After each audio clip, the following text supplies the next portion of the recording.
when the Second Great War finally came to its terrible end. The world did not celebrate peace. It endured survival. The heavens had been broken, kingdoms reduced to ash, and the sacred fortress of Angelus Erae,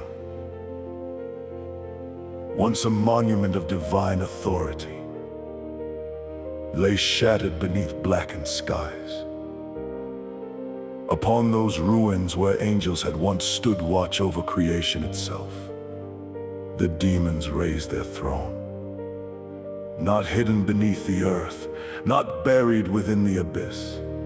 Above the ruins, a declaration to all realms that hell no longer crept in darkness. Hell ruled.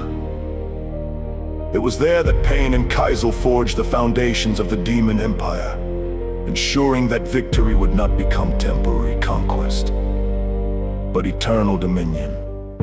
The ancient great houses of Hell, Abaddon and Baldur, once divided by ambition and ideology, cast aside rivalry beneath the will of the Triumvirate and united under a single infernal banner. But conquest alone was not enough. The realm itself had to be changed. The old age had to be buried so completely that even memory would become dangerous. Thus began the final act of the Triumvirate's ascension, the casting of the Great Seal of the Abyss. Deep within the shattered sanctum beneath Angelus Erae, surrounded by the corpses of saints, kings, demons, and celestial horrors alike, the seal was forged through ancient demonic rites so catastrophic that historians would later question whether the world itself survived unchanged. The ground split, the skies darkened, and the decrees of the great houses were spoken into creation. The House of Abaddon spoke first. And there were no houses under the moon, nor a shadow stalking in the night. And so the suppression began. The wolves were hunted without mercy. No forest offered safety. No mountain provided sanctuary. Even beneath the full moon, the source of their ancient strength, they were slaughtered like frightened prey along with the vampires. The night itself betrayed them, for the seal denied them dominion over it.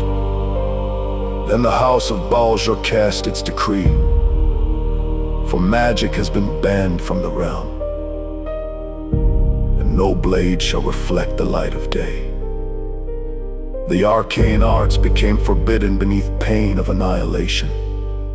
Sorcerers vanished into ash. Ancient libraries burned for months without extinguishing.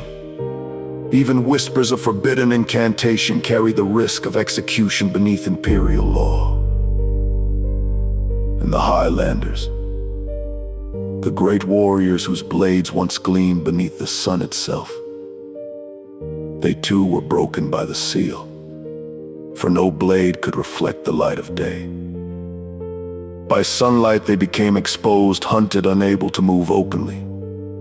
By night they fared no better, trapped between the persecution of wolves and vampires alike. For what is moonlight, if not the child of the sun? Thus 4 points of the Great Seal were known. 4 decrees carved into the foundations of the New World.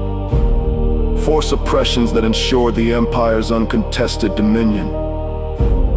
But the 5th decree remained hidden, obfuscated within forbidden archives, stricken from imperial records, spoken only in terrified rumor by those who dared study the old wars too deeply.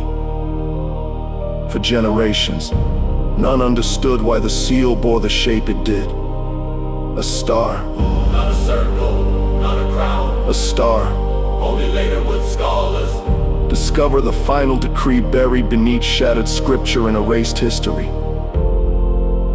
And no silence shall be allowed to dwell.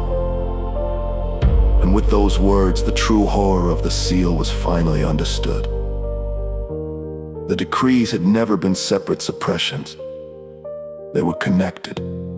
Every hunted wolf, every scorched vampire, every shattered mage, every hidden Highlander, all of it served a single purpose: to ensure silence itself could never return to the world. For silence was not absence. Silence was the path. The forgotten condition through which demons had first achieved victory during the Second Great War. A terrible truth so dangerous that the triumvirate sealed it beneath law, blood, persecution, and myth. The fifth point of the seal was not protection against an enemy. It was protection against remembrance.